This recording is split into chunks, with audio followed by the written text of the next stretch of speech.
Welcome to the Managing Violence podcast, helping to make communities safer by providing education in how to prevent, prepare, respond, and recover from violence in all its forms.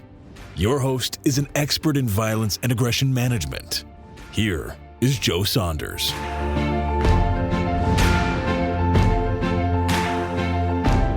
Welcome to Season 3 of the Managing Violence podcast. Thank you so much for tuning in again. I never would have thought that we'd make it to Season 3. I am so blown away by the support this podcast has received and the caliber of guests we continue to get on the show. Thank you so much to our loyal listeners who have supported the show, both through your clicks and your downloads and your subscriptions and Patreon donations. It's all so greatly appreciated. I hope you're ready for Season 3. We have some fantastic guests coming up. The first of which is Professor Matt Thornton, the founder of Straight Blast Gym. He is an accomplished martial artist. He's a legend in martial arts and martial arts coaching. But not only that, he's also a very well-written and well-spoken guy. He's a very deep thinker. He's a skeptic. He's written some very interesting articles about violence and sociology. And he's got a book coming out at the moment about the sociology of violence, which is pretty fascinating. So this conversation is quite varied. We talk about his entry into martial arts. We talk about the role combat sport plays in self-defense and also just personal empowerment. And we also talk a lot about the realities of violence, what his research has taught him or has shown him statistically about violence. And also we dive into the sociology of what's happening in the United States at the moment, what role the media has to play, the disintegration of community unity, and the role that's playing in the proliferation of antisocial behavior and violence. So look, it's a really deep conversation. It goes all over the place. It's a great listen. I had a fantastic time talking to Matt. I've been a fan of him for a number of years. It was great to share an hour on Skype with him. But just before we get into the interview with Matt, I've got a couple of little announcements. If you're in Australia and you're interested in hearing me speak, I'll be speaking at the Protective Security in Government Conference in Canberra on the 28th of October. So that's about a week or so after this podcast is released. Tickets are still available for that. If you're in the protective security world, you don't want to miss that conference. It's a fantastic 3-day event in the nation's capital. I highly recommend it. And I'm also going to be speaking in February at the Retail Risk Forum in Melbourne. So check that out. I'll be talking about aggression and workplace violence on both of those particular events. And now, without any further ado, here is Professor Matt Thornton. Hi, Matt. Thanks for joining us on the Managing Violence podcast. I just screwed up my own introduction, but that's okay. You'll be the first episode of Season 3, so we may as well start in style with a blooper. Perfect. Thanks for having me. Matt, this is a great honor for me to talk to you. I've been a fan of your work now for it must be at least 15 years that I've been following what you do. And I think when I first heard about you as a Jeet Kune Do guy, and then I found your instructionals on Aliveness. And then got further into your work when I trained with the guys from ISR Matrix, and obviously you guys got a connection there. And so I've been a big fan of your work in the martial arts world for a long time. So it's great to finally talk to you. Well, thank you. I appreciate you having me on. It's awesome. Look, I know a lot of the listeners will know who you are, but some won't. So I'll just give you a chance to tell your story a little bit about who you are, what you do, and how you got started in this world. Sure. I began martial arts training, I think, like a lot of us did when I was a kid. My dad put me in karate. I didn't really gel with that. I went into the military after high school, did some boxing. When I left the military, I gravitated towards Jeet Kune Do because I was interested in, and I guess I was always interested, even since I was little, in what works in fights and what doesn't work in fights. And at the time, I'd been in enough street fights as a kid to know that fights go to the ground and you need all the ranges. And Jeet Kune Do at the time advertised itself very pragmatically with a kind of a utilitarian philosophy and talked about having stand-up, clinch, and ground. In their terminology, it would be kicking, punching, trapping, grappling. That's what attracted me to it. I was always a bit confused by the injection of the Filipino martial arts into that, but I was interested in that. I started training in that for a few years. I moved up to Portland, Oregon in the very early 90s, the very beginning of the 90s. And while I was here, I started teaching some more, hooked up with one of Dan Inisano's instructors. We opened up a school where I was the general manager and taught some kickboxing classes. And I was also boxing at the Pro-Am boxing gym here, Grand Avenue boxing gym here in Portland. And not too long after that, I ran across a man named Fabio Santos. Fabio was a black belt under Holz Gracie and Rickson Gracie. And he was just living here in Portland. I think he was making surfboards or sailboats, one or the other. He didn't have a school, but he wanted to get back in shape. And so he put an ad in the newspaper asking for people to come try and beat him up, and he would pay you. And I was getting beat up every day at the boxing gym, and I was paying for that. So I figured I might as well pay. Man, imagine running that newspaper now. Yeah. When I met Fabio, we sparred, basically it looked like, the Gracie in action videos or UFC #1. I had some boxing. He just took me down and mounted me, and the results were predictable. And I was immediately hooked. So I took a few lessons with Fabio. Unfortunately, shortly after that, he moved to Southern California. Rorion Gracie hired him in advance of the first UFC in anticipation of a flood of students that would come through the door after the UFC aired, which was, smart on Horion's part. Yeah, and Horion was always a couple of moves ahead.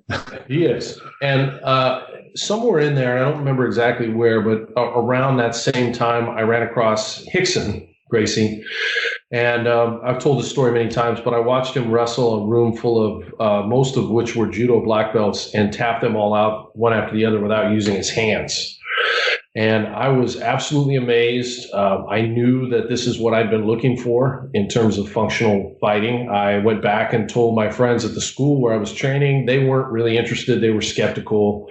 They still had this idea that, fights, you don't want to be on the ground, and they're never going to be able to take us down, and they can't get through our deadly strikes. And so eventually I wound up opening up my own school where I could do my own thing, which at the time was, in hindsight, looking back on it, really what MMA is now, which is what I've always wanted to do. I had a very small school about 30 minutes away in a town called Salem. More and more people started to come. So despite what my friends at JKD told me, which was this would never work, people want certificates, people want to click sticks together, people don't want to sweat, people don't want to get tapped out, people don't want to get hit. They all had a very cynical view of martial arts, which in hindsight was really just their own opinions, not what the marketplace wanted, because obviously the marketplace wanted the same thing I did. And so the school grew. Rickson became unavailable to me because he started fighting in Japan, and he was just hard to get a hold of and train with. And fortunately, around that time, I met my current coach, Chris Howder, when I was a blue belt. And Chris was one of the first American black belts. He gave me my purple, brown, and black. I released some videos in, I think it was 1999 or 2000. I believe it was 98 or 99 probably on Aliveness. Yeah, I think I saw them early 2000s. So yeah, that makes sense. Yeah. And those sold well. We sold those in all the martial arts magazines. Those sold really well, got the message out there about Aliveness. People who felt the same way I did, and there was many of them, contacted me. And that's really what started the organization, which officially began in 1992, which is SBG, and that brings us up to present. Yeah, look, I think we could certainly do a multi-part episode just on the concept of Aliveness. Do you want to give a couple of seconds snapshot for people that may not be martial artists, that may not have heard of Aliveness, and what that is and why that was such a revolutionary concept for martial arts? Sure. My personal obsession, like I said before, was what works and what doesn't work in martial arts. And other people obviously are interested in that as well. And in many ways, the first UFC was kind of an experiment in that, where they had, a Wing Chun guy versus a Muay Thai guy or whatever, style versus style. And people would often ask me as an instructor, what styles work, what don't, why does this one style work and why does this not, why does Muay Thai work so well and, Shaolin Kung Fu is kind of silly. And ultimately the answer I came to is it's not so much about the techniques, it's obviously about the training method. which is where this connects with philosophy and critical thinking, because in critical thinking, as we know, it's not so much about the conclusion, but more about the epistemology that led to that conclusion that's so important. And that training method, the one thing that all arts that are functional, that aren't fantasy martial arts, have in common is some form of competition.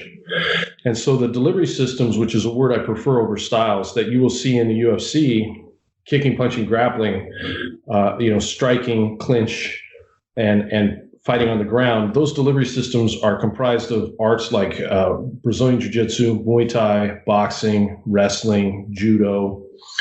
And what those arts all have in common, of course, is some form of competition. Because they have competition and the results mattered, they were forced to stick with an epistemology that was functional, and that involved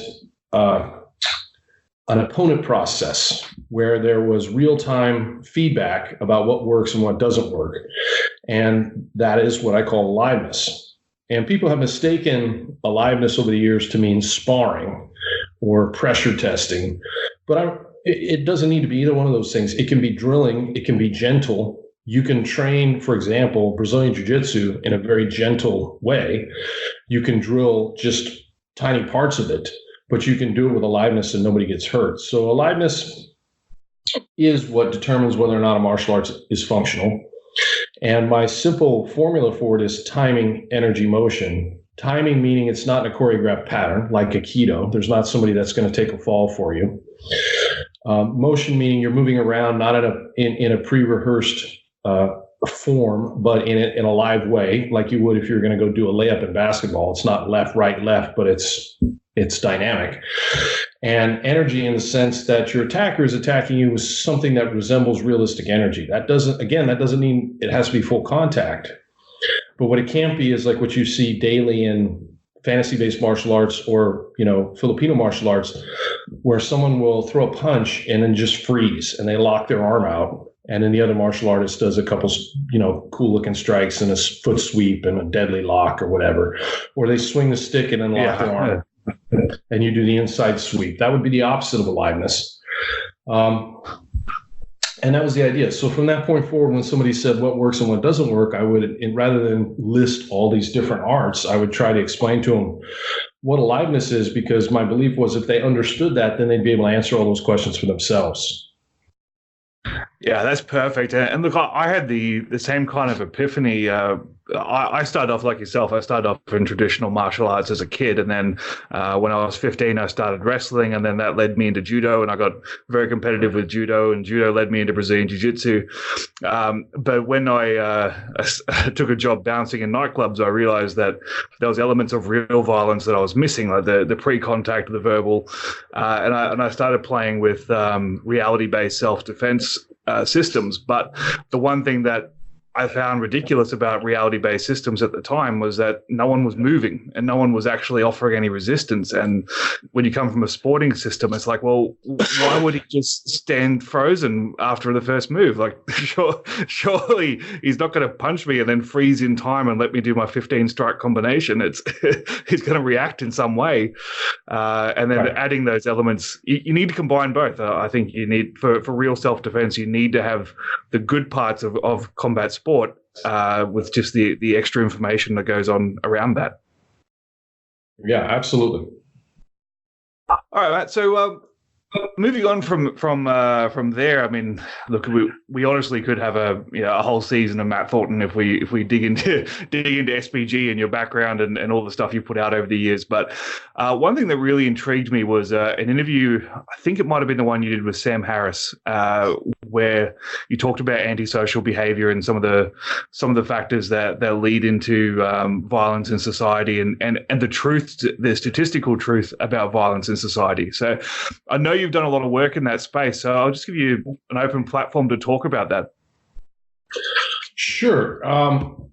I've been working on a book related to functional martial arts for a while. And it was actually in a conversation I had with Sam Harris where we were talking about this, and he said to me, you should write about violence. And then when he said that, I realized, that actually makes sense, because what I'm working on isn't actually going to fit on the bookshelf right next to a book by Saulo Rivera, because it's not really a technique book. But I also realized what a serious subject that was. So I went and did some research for a couple of years, and I began by just looking at the data before I actually started writing the manuscript. And the conclusion I came to was that anyone who's studied the data, and I think this goes worldwide, but in particular, I'm going to talk primarily about the United States because that's where I draw the numbers from in the book, and doesn't conclude that maturity lies at the heart of all problematic violence, has misunderstood the data. And by that, I mean the vast majority of violence in the United States, by vast majority, more than 50%, is committed by young men between the ages of 16 and 22 who come from fatherless homes. Most of their victims are just like them, and they are the ones that commit the vast majority of crimes. If you remove about 5 zip codes from the United States, and you remove those types of crime from the overall data that we have every year in the United States, gun crime, as an example, in the United States looks an awful lot like Canada and Western Europe. And so that really is, I think, it strikes at the heart of what goes on when we talk about violence. And if you go into the prison system and you start talking to, repeat violent offenders that are in there, you're going to find overall that they have a lack of self-awareness, a lack of empathy, and a lack of impulse control. And it's always, I believe, a combination of nature and nurture. And we're talking about things that are regulated by the prefrontal cortex. And you're also talking about their life experience and having grown up by the vast majority, over 70%, having grown up, without a strong male role model in the home that served as a guide for them. And again, I keep repeating men because men commit most violent crimes. And that is the conclusion I came to.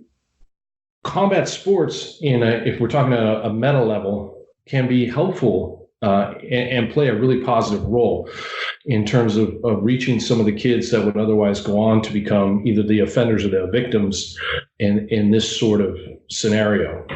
And I think the more we recognize the positive role that strong male role models, masculinity in general, not repressing or denying or romanticizing or vilifying, our natural innate instinct to fight, but instead channeling it into a good area with strong male role models, you can make a difference to some degree in the lives of a lot of these kids. And at the very least, we can help the weaker become stronger so that they're no longer the victims.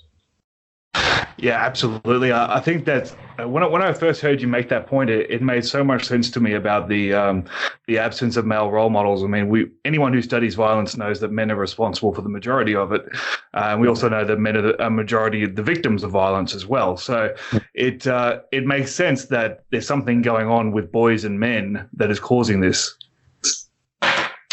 Absolutely, and you can see large distinctions between different neighborhoods and different groups of people, and as it relates to rates of violent crime. And the knee-jerk response, is, particularly from the political left, is to completely blame that on economic circumstances, whether it's unemployment or lack of jobs or whatever it is. And that's just simply not the case. Unemployment, there isn't even a correlation between unemployment and violent crime. And there are lots of groups in the United States that live in abject poverty and do not commit high rates of violent crime. Violent crime is not a problem of the poor. Violent crime is a problem of people who come from groups and communities that have really high out-of-wedlock birth rates. And one thing we have to do is we have to go back and stop ridiculing or minimizing the role that fathers play in young people's lives and the role that marriage plays in our society when it comes to raising kids.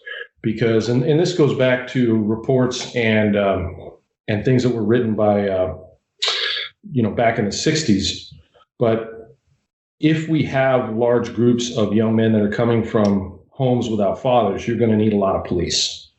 And as great of a job as American police officers do, they're not a substitute for fathers. And that's not a circumstance that we want.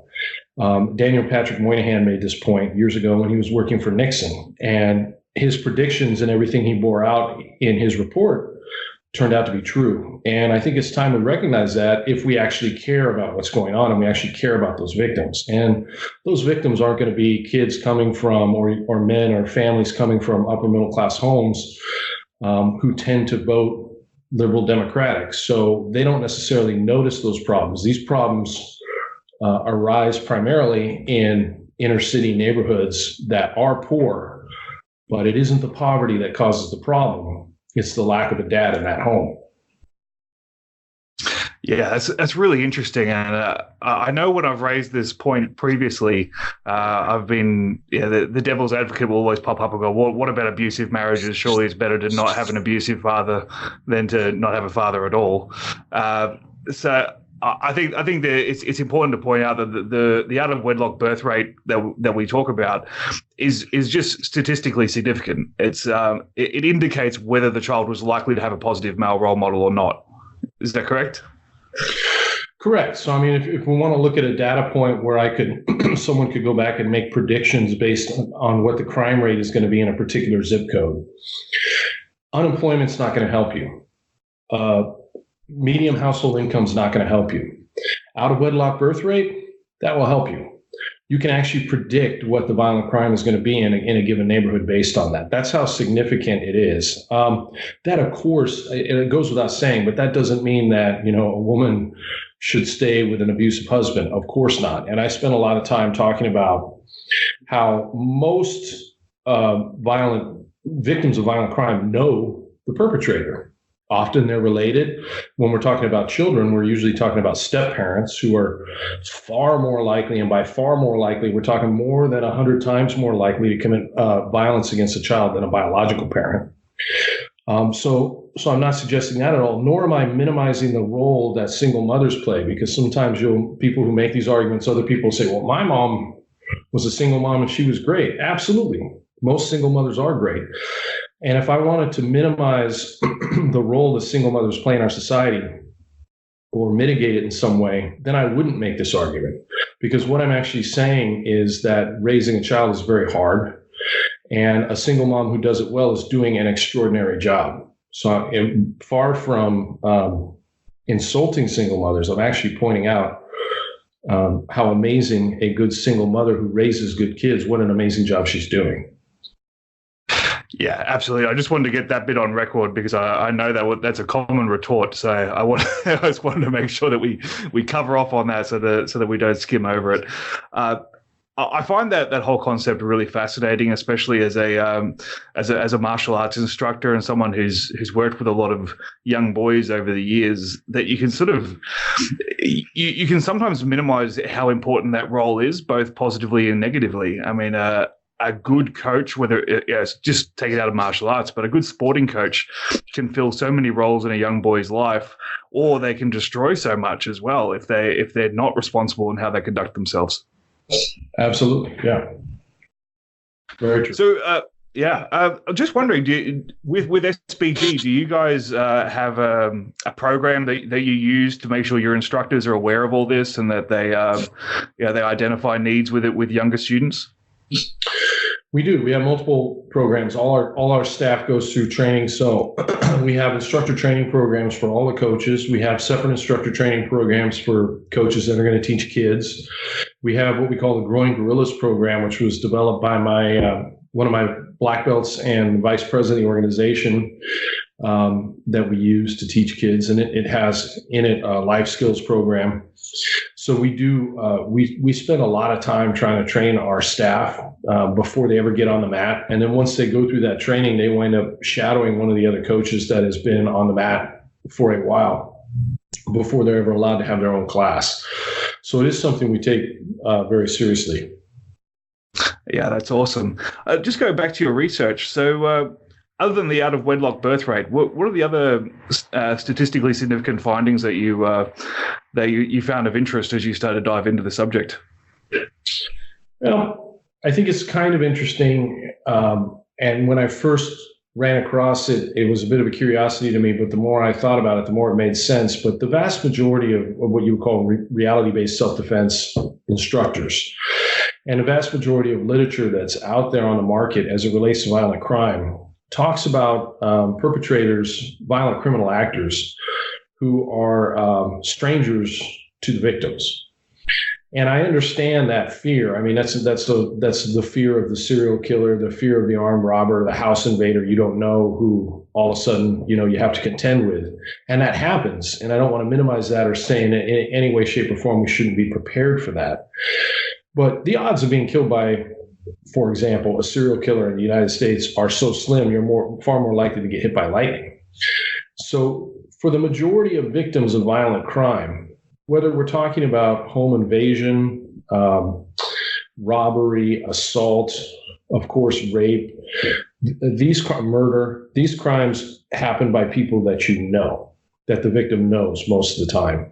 And that left me wondering, why isn't there more literature about that? And then I realized people who seek out that kind of literature in the marketplace in general don't generally think of themselves as being people who spend time around potential violent criminal actors. And so that's part of it. But I think that there is a gap in the marketplace for that kind of information. And people have to learn when they're dealing with somebody in their life who has a character disorder, somebody who a repeated error isn't an error, but it's a character flaw. And if they're continually pushing boundaries, ultimately, often that leads to violent assault. And the sooner people can recognize that and cut people out of their lives that are like that, even if they're related, an uncle, a cousin, a parent, who knows, the sooner they can become safer. So I spend as much time, actually probably more time, talking about that and dealing with that as I do with the violent criminal actor who's a stranger. Because the violent criminal actor who's a stranger is far less likely to be someone who attacks you. Yeah, and I think that's sometimes the flaw when it comes to these to reality-based systems is that even the ones that have the best of intentions, the origin of the system nearly always evolves out of either law enforcement, military, or someone like myself with a security or bodyguarding or bouncing background, where the people you are dealing with typically are strangers, even if they're regular strangers in the event of law enforcement. But that isn't representative of what happens to real people that deal with real violence. That's right. And one of our coaches, Paul Sharp, has a long career with the military or with law enforcement and has done a lot of work. But when he gives his courses, which he's given here in Portland a couple times, and which I've had the pleasure of observing on a number of occasions, he makes a point about talking about this, and it's particularly true when. It's true with everybody, male and female, but it's particularly true of women as well. So, I mean, the most dangerous thing a woman can do is date. And you have to be really careful about, who you're spending time with, who you allow in your life. If you're a parent, the greatest fear any of us have as a parent is that something will happen to our child. But when you look statistically at the kids who are kidnapped in the United States, out of 320 odd million citizens in this country, there's at most about 100 kidnappings a year that are done by strangers, which sounds like a lot, but when you consider the size of the United States and the population, it's actually a tiny, tiny fraction.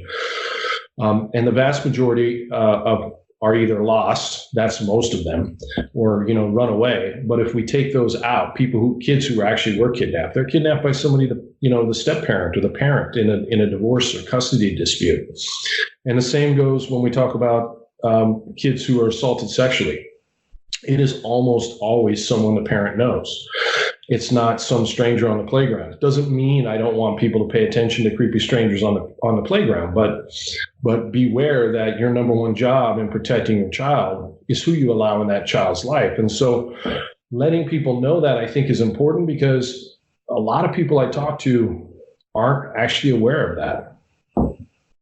Yeah, and I think it's that Hollywood factor that we all talk about all the time. Is that it's far more entertaining, or I guess palatable for people to watch the idea that there's a psychopath lurking to take your child, or to take advantage of a girl outside a nightclub, as opposed to it's the boyfriend that she's trusted for the last 2 months, or it's the uncle that's babysitting. It's it's not a fun movie to watch when it's close to home. Exactly. Yeah. I think that really has to impact how we train as well. And I think it raised an interesting conversation about people's willingness to use violence as well, because oftentimes people that are victimized are chosen to be victims because they don't have a willingness to defend themselves, or at least they don't indicate a willingness to defend themselves, which makes them much more attractive victims.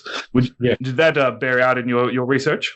Oh, absolutely. So there's a gentleman named William April, which if you haven't interviewed him, he'd be a great guy to have on your show. I took his class a few years ago.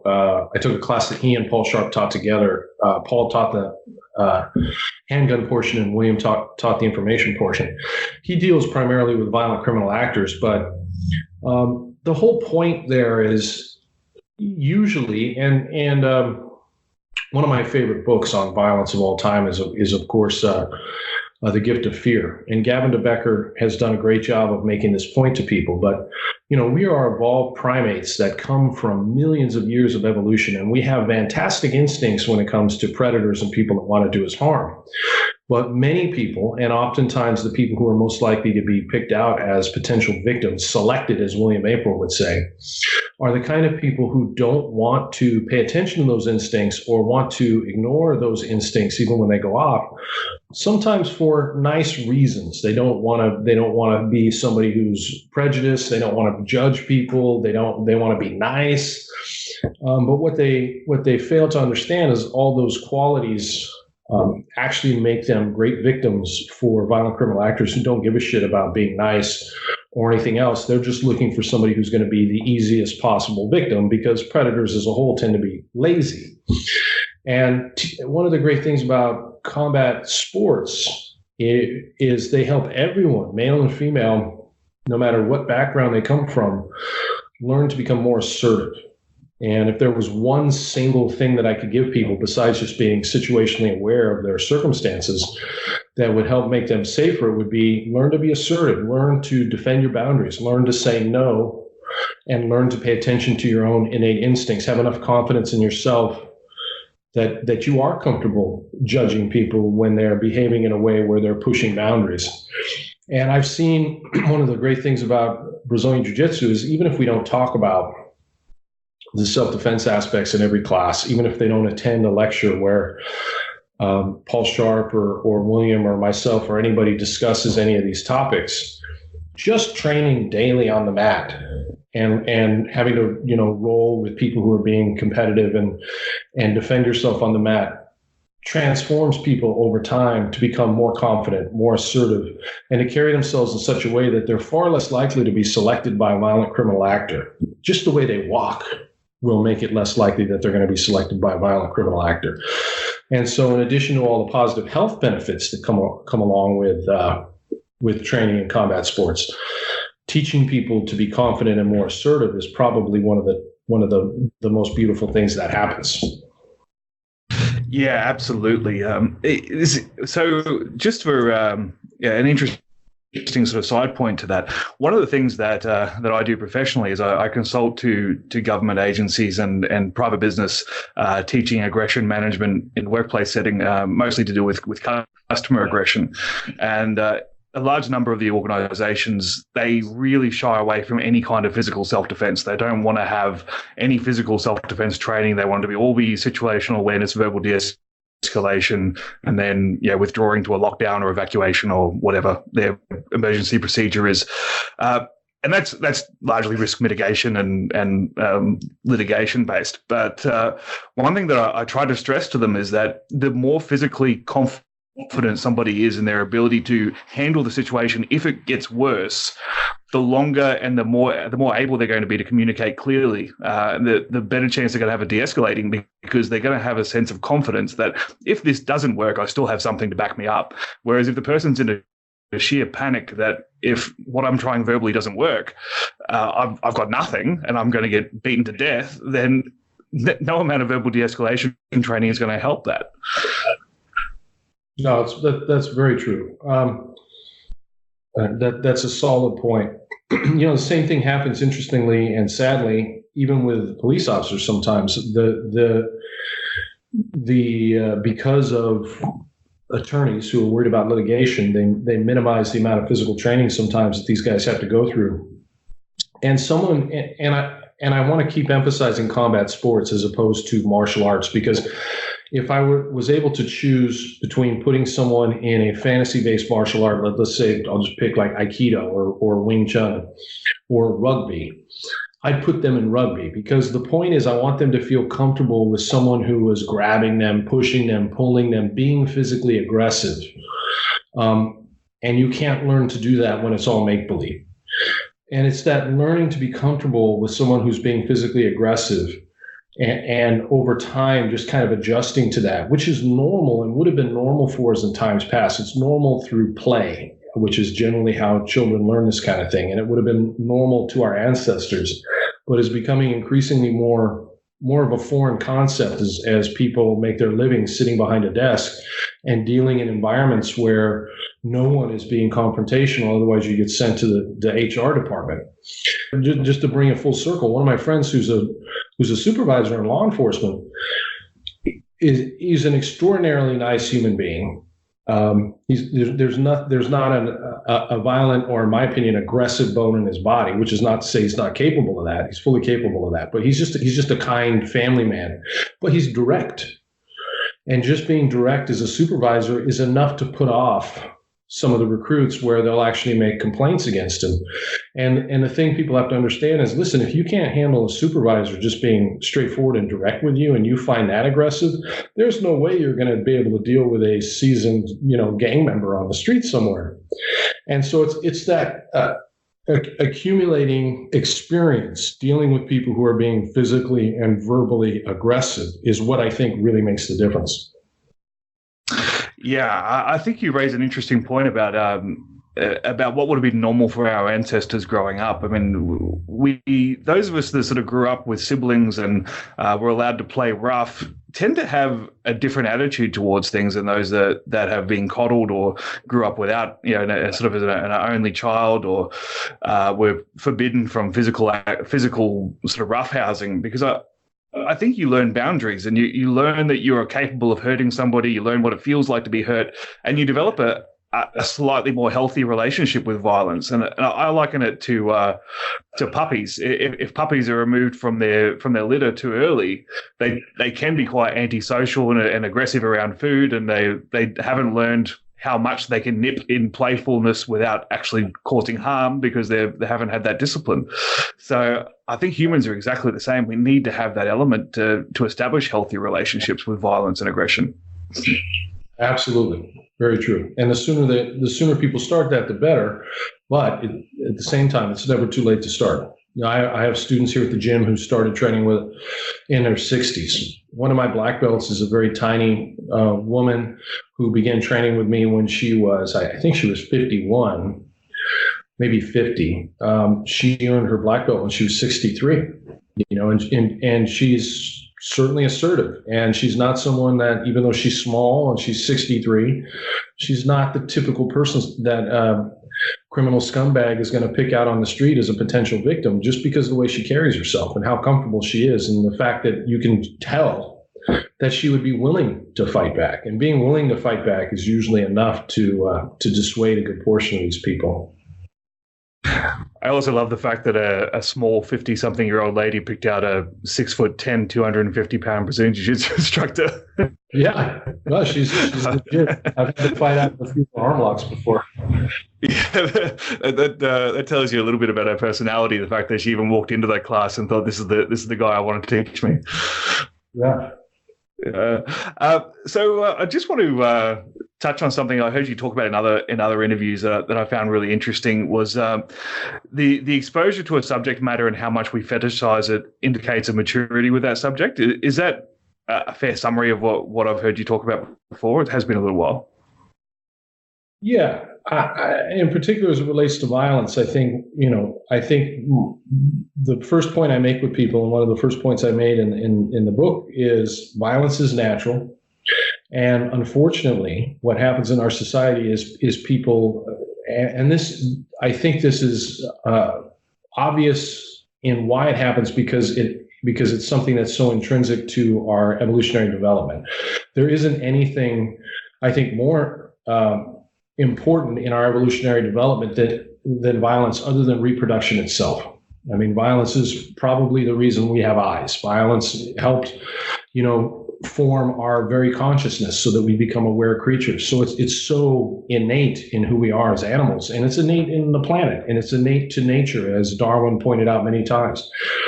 And when you come to a subject like that, much like we do with sexuality and reproduction, people tend to often take one of two routes, and they will demonize it, turn it into a taboo, turn it into something negative, and repress it, which is, of course, I think, unhealthy and does not lead to positive outcomes.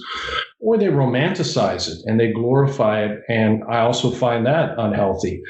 And that would be the other end of that spectrum, which I've seen sometimes with the bad reality-based self-defense instructors. You will see people who talk in what I call boy speak, but just aggrandizing ways about how capable they are of violence, and how many fights they've been in, and how they can arrest someone without spilling a cup of coffee, and all this stuff. And it's clear that they have an immature relationship to the topic. And furthermore, if you're truly motivated by self-preservation, the first thing you do is be in shape. So it's hard for me to take seriously somebody who's 200 pounds overweight, drinking a giant sugary soda, talking to me about which caliber handgun is more likely to stop someone. If you're actually sincere about self-preservation, first thing you do is realize that the majority of all of us are going to die of heart disease or cancer. And you would get in shape, and you'd put your seatbelt on, and you'd exercise, and you'd work, and you'd take care of your body. And then you would progress into something like combat sports, so that you could become comfortable and learn how to fight in a real, not a fantasy-based way. And so there is a middle path that doesn't repress or demonize violence, but also doesn't glorify it, which I think is the perfect vehicle for that middle path, is combat sports. And I'm not too particular about the combat sport. It could be judo, it could be boxing, it could be Muay Thai, it could be wrestling. They all have benefit.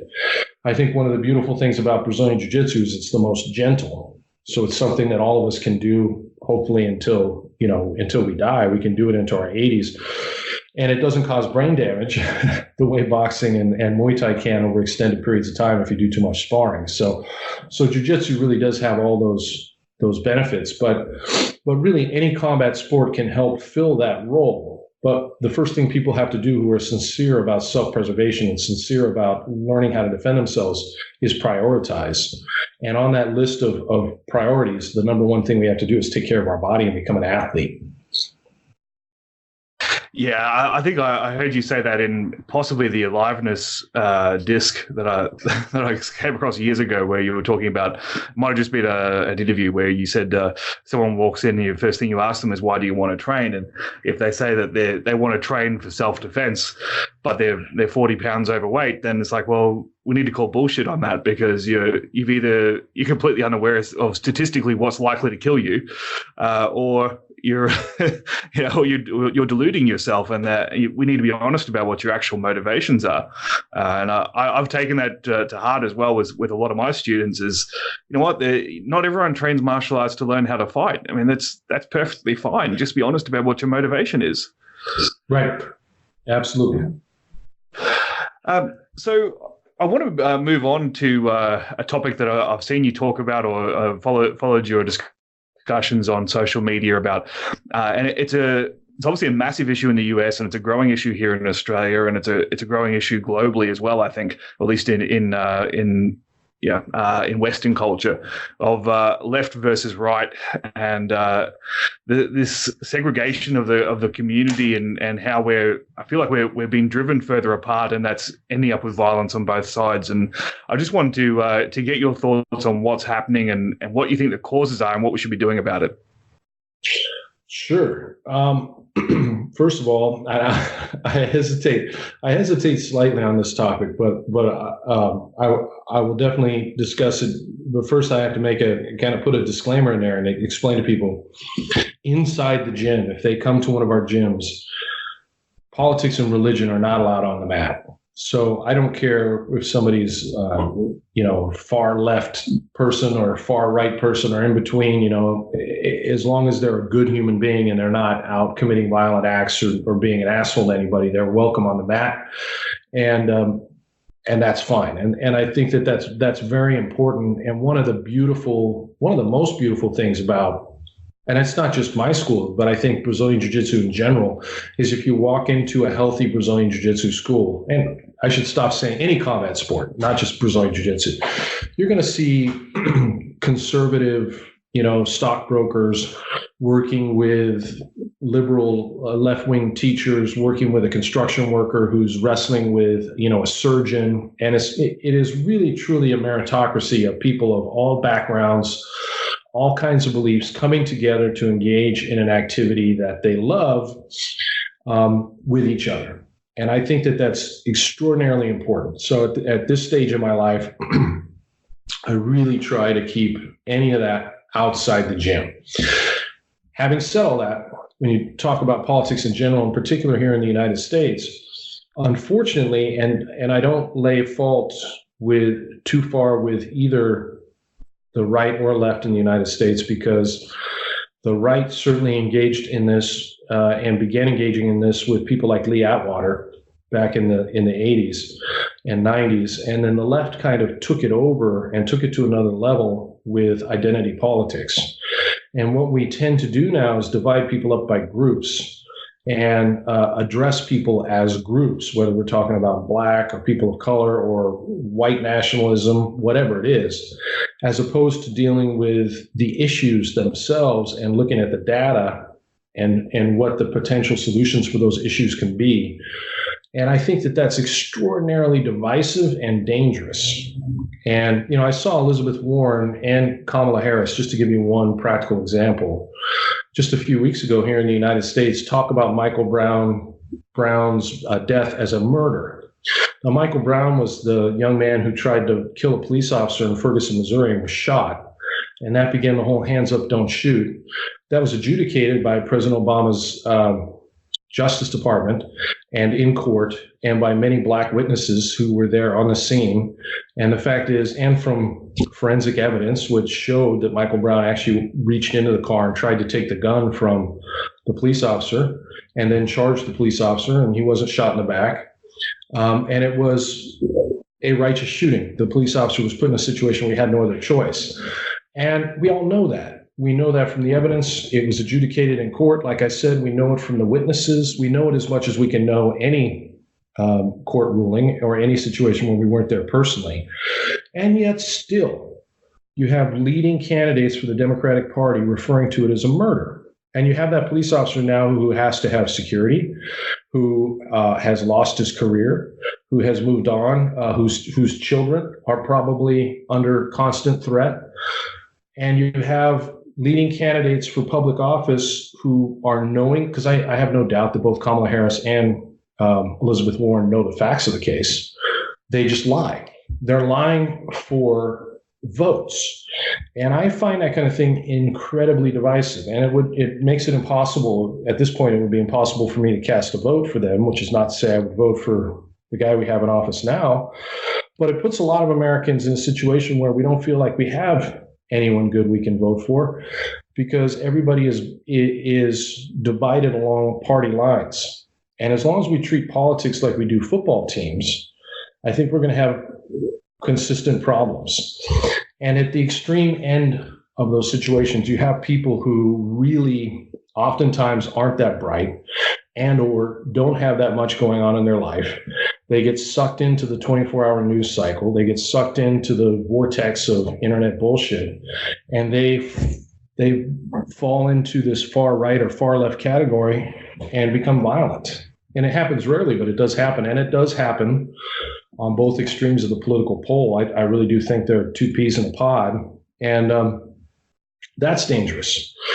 And so I think what I would like to see from politicians is, number one, tell the truth. And number two, tone down the rhetoric, because there are people out there who will take that rhetoric and run with it in ways we don't want. And it's divisive and unhelpful for everybody. Yeah, I see some scary similarities between what's happening. It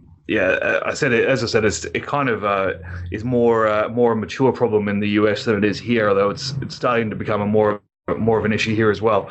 But in Dave Grossman's research, one of the things he mentions is that for human beings to do violence to each other, one of the key elements is to other the other party. In that we need to establish that they are different from us, and therefore killing them isn't such a bad thing. And I do see elements of that in the rhetoric with how we divide each other into groups and go, well, he's not like me, therefore it doesn't matter what I do to him. Right. No, that's very true. I think we see groups like Antifa and and the opposite party with the right wing, which, to be honest, I think the extremes on both ends just end up antagonizing moderates on the opposite side and driving them further away, which leads to more and more issues.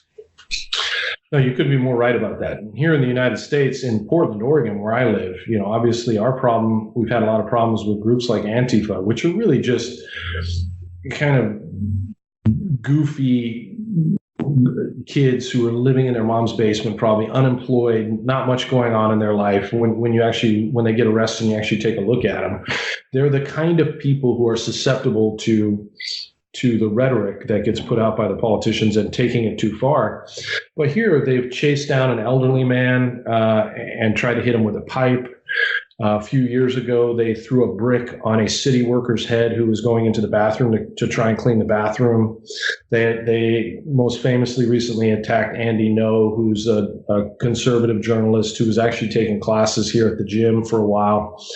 And you're absolutely right. What they do is they embolden and they outrage mainstream normal people like myself, and they gather votes for the other side. I mean, if I didn't know any better, I would think that Antifa was taking checks directly from the re-elect Trump campaign, because that's exactly what they do. And of course, you see the same thing on the other side. And when you had people marching in Charlottesville with torches talking about Jews not replacing us, and the insanity on both sides is not something that the vast majority of American people want anything to do with. And it is so counterproductive that it's amazing to me that people don't see it. But then I realize also, having talked to some of these people and having seen some of these people, that they don't really actually care about the issue that much anyway. It's just an opportunity for them to commit violence and mayhem. Yeah, I think it's, to be honest, the exact same recruiting structure that ISIS uses. They're not really after true believers. They're after disaffected youth that want an excuse for a rationale or a moral, what they feel is a moral reason to enact whatever their violent urges are.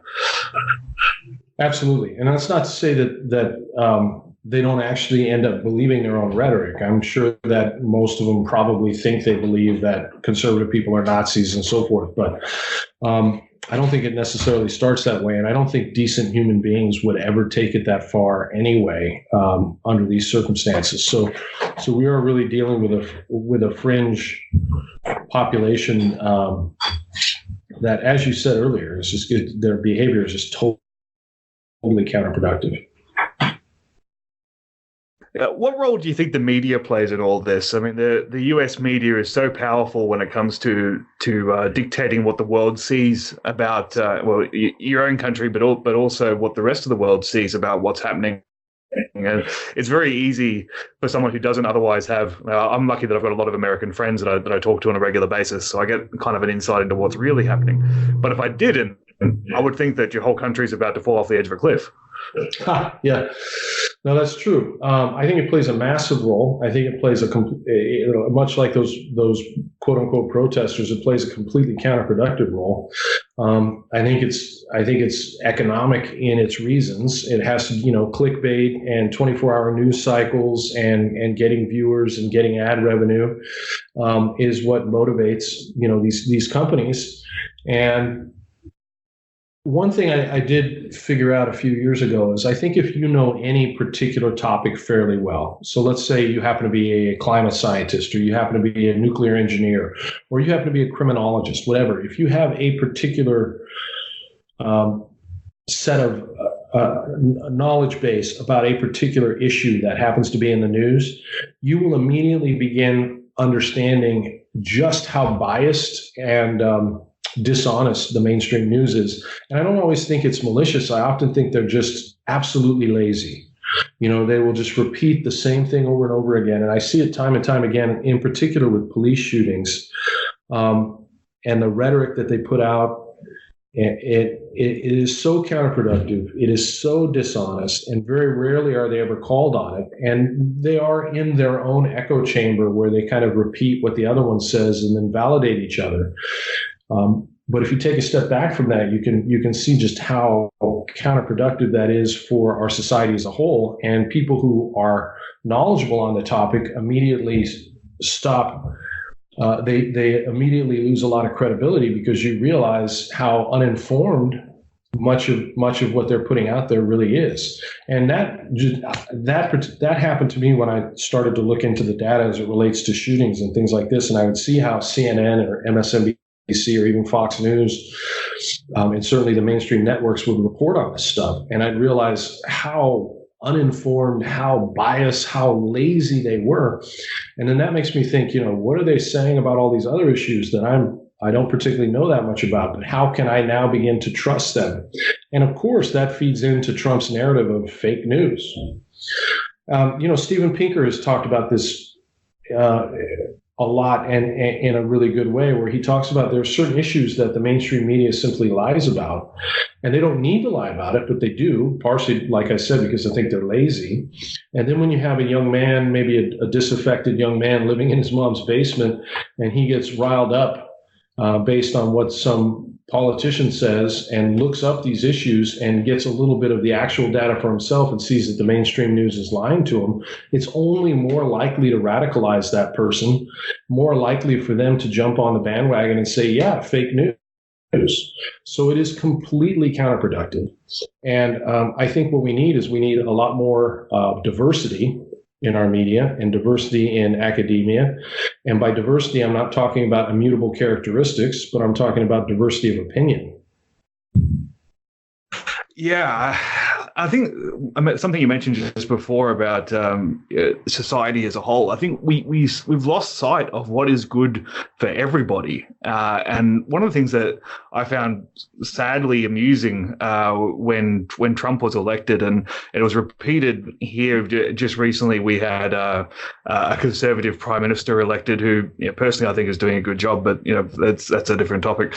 But people were kind of wishing for him to fail. And to me, that's insanity. I mean, it's like being on a cruise ship and going, I really don't like the captain and I really hope he sinks this boat.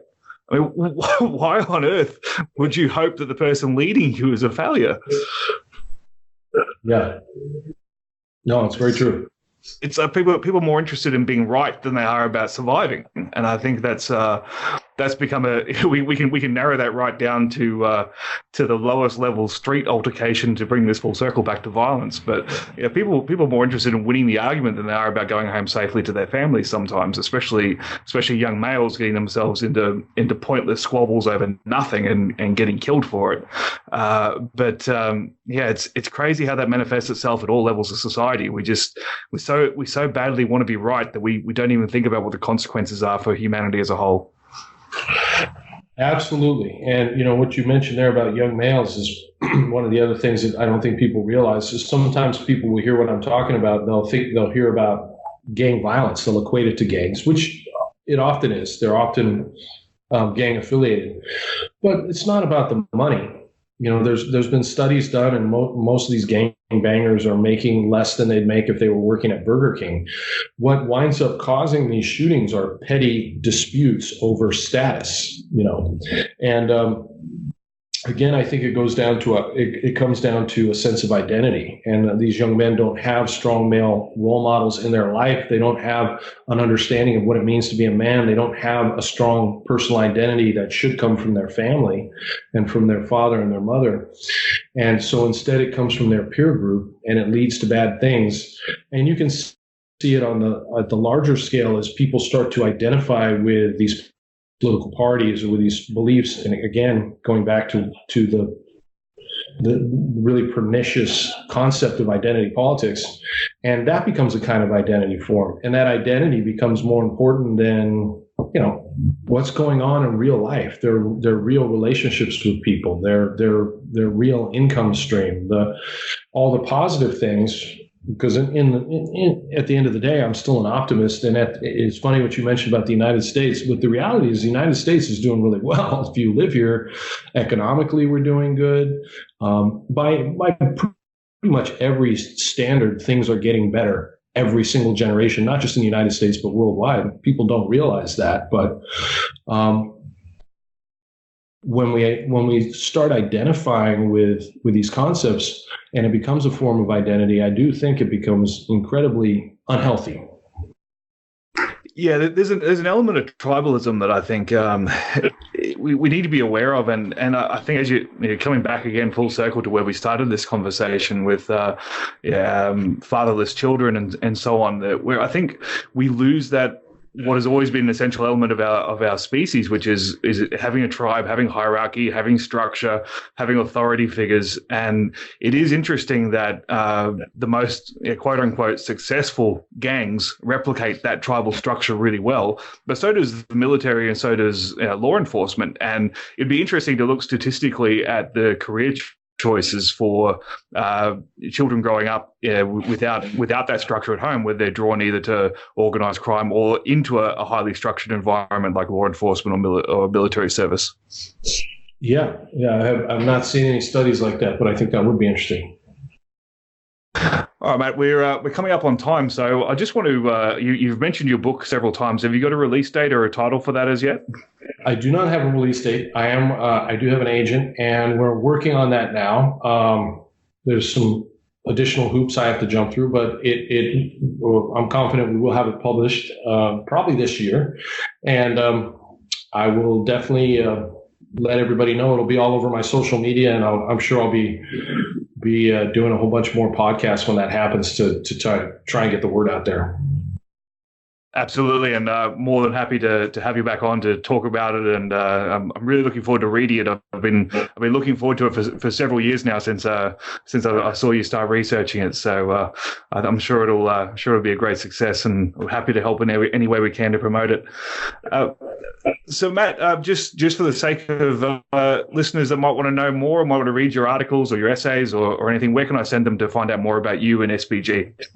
Sure. For SBG, they can just check out straightblastgym.com. And for my essays that are not necessarily all martial arts related, they can go to my website, mattthornton.org. And most all the podcasts and media I do, including this one, once it comes out, we try and put the links up there so people can go back and view all that. All right, fantastic. Thank you so much for your time, mate. It's been a really fascinating conversation. I know we could have talked for several more hours, but trying to be respectful of both our schedules, given we're on opposite ends of the planet at the moment. But look, I wish you all the best with everything you're doing, and I look forward to doing this again in the future. Thank you very much, Joe. It's been a pleasure. Thank you once again to Professor Matt Thornton for a tremendous interview and sharing his insights into violence, combat sports, and martial arts. He is one of the greatest thinkers in martial arts as far as I'm concerned, so it was a pleasure to speak with him. Don't forget to check out all our social media. We'll be back for episode 2 in the very near future. Season 3 is cranking on. We have some great guests coming up, but you'll learn more about that as we go. All right, that's it for me. I look forward to talking to you next time.